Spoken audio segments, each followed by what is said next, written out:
Hi guys, and welcome to Escape Wheel Watch Reviews. My name is Steve, and today we're going to be reviewing the Seagull model number 819.93.6101. It's a very catchy model name, isn't it?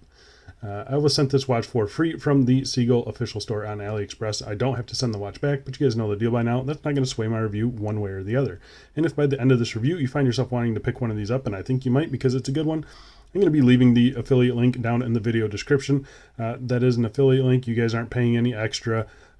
I just get a little bit of a commission if you use that link to purchase this watch. That helps keep the channel going, and I really do appreciate it if you do help me out by using my link. So thank you guys so much. The current retail price for this watch is $115 US, and that's before any sales, taxes, or coupons. This is actually on one of those choice deals. I think the actual retail price is a little bit higher, but you can definitely get this for 115 bucks or less. And I'm hoping to have a code for you that I'll be leaving down at the bottom of the screen. So make sure to check that out before you hit the buy button. This watch is available in 3 different colorways that you can see here. I think the images kind of exaggerate the color a little bit, but you can see they're all a whitish dial with colored rings in gray, blue, or green, which is the one we have here. The watch case is made of 316L stainless steel, has a sapphire crystal, a push-pull crown, a screw-down case back, 50 meters of claimed water resistance, and the watch is powered by the Seagull ST17 automatic movement. So I'm just going to come out and say it, that $115 price in this choice sale is a great price. And I think we're going to be able to get it down just a little bit more as well. It's a very nicely executed kind of everyday daily watch. It's an original-ish design from one of the most well-known Chinese OEMs out there. And they make really nice watches, and I think you're going to be happy with this thing. It's a great little watch. Nothing is perfect though, right? So I say we get right into this full review. But before we do a quick wrist check for the day.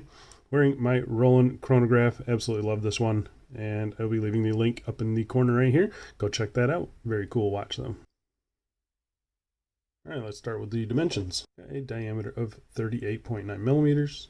9.9 millimeters thick, 20 millimeter lug width, lug tip to lug tip of 48.3 millimeters, and on the supplied leather strap, it weighs about 57 grams.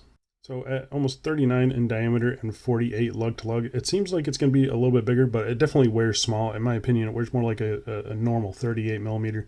And I think that's just because the case is kind of undercut. As you can see there, it's got some pretty decent turn down to the lugs as well. Really thin lugs and the all polished case. I think it makes it wear just a little bit smaller than it really is. So I'm very happy with the way this thing wears. So I'm going to go outside right now and throw it on my wrist for you. And here we are on my 7.5 inch wrist, and as you can see, it wears really good. I like the size of it. I like the sloping lugs there. I think it looks really good. It's very comfortable. It's kind of got like an undercut on the case, and it's just lightweight. Kind of disappears on the wrist, and I think it looks really, really good. Very happy with it. Obviously, a fully polished case. It's going to split decisions there. You either like it or you don't like it, but I actually do like it. It's got like long, thin lugs, kind of like a Nomos, and I think it looks pretty good. Popping into some direct sunlight here, you can kind of see a little bit of sparkle to the dial there, and you can definitely see that rounded dial a little bit, which we'll talk about in a little bit later. But even direct sunlight doesn't really get washed out too much. I don't think there's any AR coating on this crystal, but it doesn't really need it. It's a very legible dial, and I'm overall pretty happy with the way this thing looks, the way this thing wears. It's very comfortable on the strap, and I like it. But let's go throw it on some straps. And here we are on one of my favorite straps, just a simple suede brown strap. This is the camel colorway if you're interested. The link will be down in the description, but I really like the strap on the watch. I think it looks pretty cool. I got a few more straps though that I think will all look just as good. And here we are on a kind of a textured vintage leather. This one will also be linked down below. Really nice straps, and I think it works pretty good with this one again. Turning out to be a little bit of a strap monster, surprisingly. And here we are on a Milanese mesh, and it's a very shiny case, so I figured it would look pretty good at the strap, and it does. This one's actually lifted off of my other Seagull. But yeah, I think that looks really good. What do you guys think of that one? And here we are on they call it a sweatpant strap. This is from chinesewatches.com, and I think that looks awesome. It looks really, really good. Just a single layer underneath the watch there, so It still sits pretty nicely on wrist there. It's super lightweight and comfortable. This is a great combination in my opinion. Very casual, very comfortable. I like it. And lastly, here we are on a strap that came in the box with it. And there's 2 layers underneath the watch there, still sitting really nice and comfortable. Not my color choice, if I was to be honest with you guys, but this is the one they sent in the box, so I figured I'd throw it on here. Kind of brings out the oranges of that second hand, but otherwise just not a great fit. But I do like the strap. I think the strap is very comfortable and very nice, and I'll be using it on some other watches. So I'm happy that they threw that in the box with it. And yeah, I think it doesn't look horrible though. All right, let's go back inside and let's get back to this review. All right, so let's talk about the case finishing on this thing. So case finishing is very simple on this watch. It is 100% polished. As you can see here, you have a polished bezel and a polished mid case, thin polished lugs there, polishing in between the lugs as well, and everything is done very nicely. It's a simple case finishing, but executed really nicely. You can see there, nice and smooth polishing. You don't have any of those kind of weird peaks and valleys that we see on some poor polishing jobs. So overall, I am very happy with the polishing on this thing. You have a nice signed crown here with good grip on it. It's a 6mm crown, so a really good size for it. And it's nice and shallow, so it doesn't dig into the wrist or anything. Yeah, I'm overall really happy with the case finishing on this. Flipping it over, you have a screw down case back. Again, fully polished, kind of with a spec sheet and your model numbers there. It is a display case back. That's just a mineral crystal, but it's nicely done. And yeah, there's not any like sharp edges. The bottom edge here is just buttery smooth, and the fact that again this case is kind of undercut on itself there, it just doesn't dig into the wrist. This thing feels great. It weighs 57 grams. It weighs almost nothing. So this is a super comfortable watch that you're going to be able to wear all day every day, and I think it looks really good too. So yeah, really happy with the case finishing on this. Okay, so let's talk about the crystal on this thing. First thing, we'll test it for sapphire. It is positive for sapphire, and it's just a very simple crystal, perfectly flat. You can see here it doesn't really stick up above the bezel, hardly at all. A little bit of a chamfer around the outside, but otherwise it is the simplest of sapphire crystals, and there's nothing wrong with that. There's no anti-reflective coating or anything like that, and I really don't think it needs it. I've got no issues with the crystal on this thing. I think it's perfectly acceptable for this watch. All right, let's talk about the dial, and the dial is kind of the star of the show on this watch. It is really cool, very interesting. You kind of have a rounded outer minute track there, as you can see. Simple minute track printed in black. You have your China made down there at the 6 o'clock position. Then you've got this colored ring in the middle, which houses the hour numerals. Again, really nicely done, nicely printed. It's a very subtle green color. It's kind of a sage green. I think it looks really good. And, pairing it with that orange second hand there at the 6 o'clock position, it is in a sunken subdial there. But I think the color combo just works. I wouldn't normally put those two colors together, but I think it just looks really cool. And again, the execution on this is very nice. The middle of the dial is flat. You have this raised or bumped outer ring, and then you have this sunken subdial. I think it's really cool. The second hand there, you can see, reaches right out to the second track. The minute hand reaches right out to the minute track. Hour hand, just short of the numeral ring there. I think it all looks really good. You have your Seagull automatic branding there at the 12 o'clock. Everything is done nice and clean. The handset is done nice and clean. I mean, it's a very simple design, but executed very nicely. There's no loom on this, so we don't have to worry about the loom or anything either. It's a really cool dial, and you can kind of see, I definitely think you could see it in the outdoor shots, but the silver or white dial, it's got like a shimmer to it.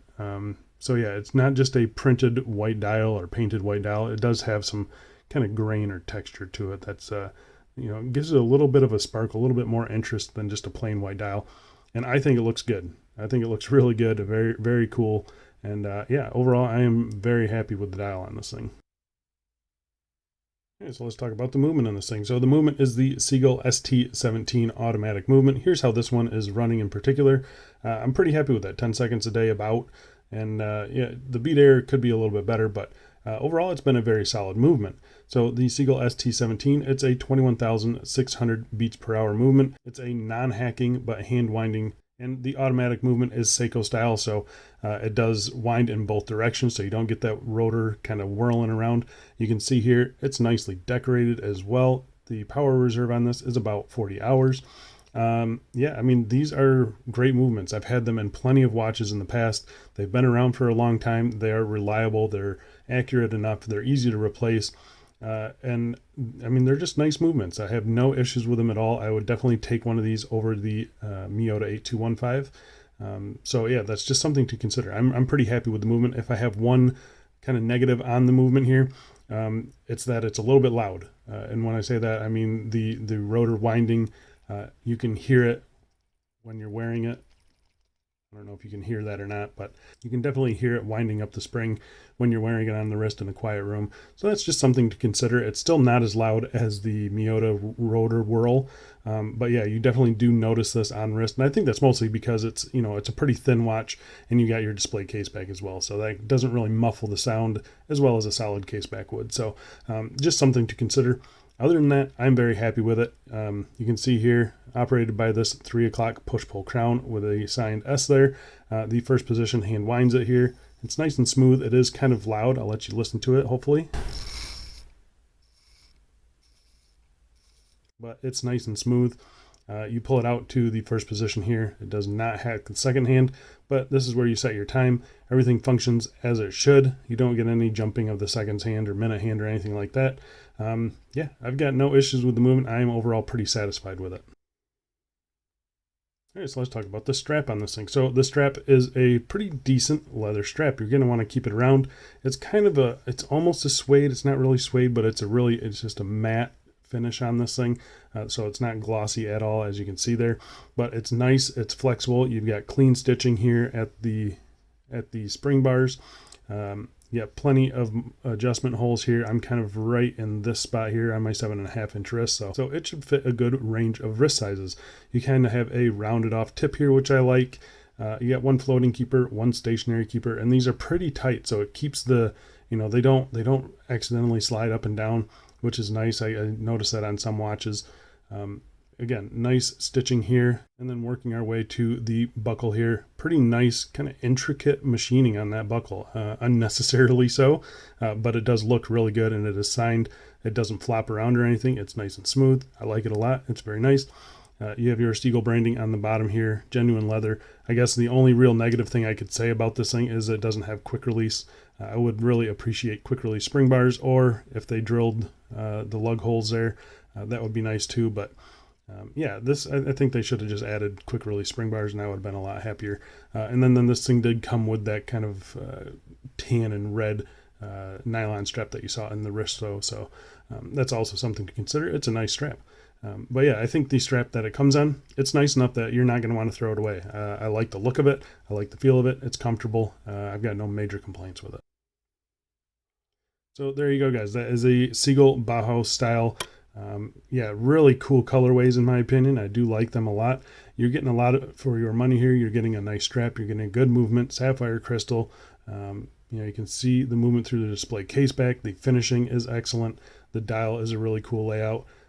There's not much to complain about with this watch, and I think when you get it on that choice sale, you're gonna get this thing for right around $100 or so, and I think that's really hard to beat for a watch like this, especially from Seagull. You know, their watches are a little bit higher priced, but I think they kind of deserve it. They've been around for a very long time, and you know, their movements, they're going to be better than the same movement that you find in a different watch. So yeah, I'm really happy with this watch. I think you're going to enjoy it too. Thanks a lot for watching, guys, and I'll see you in the next one. See ya.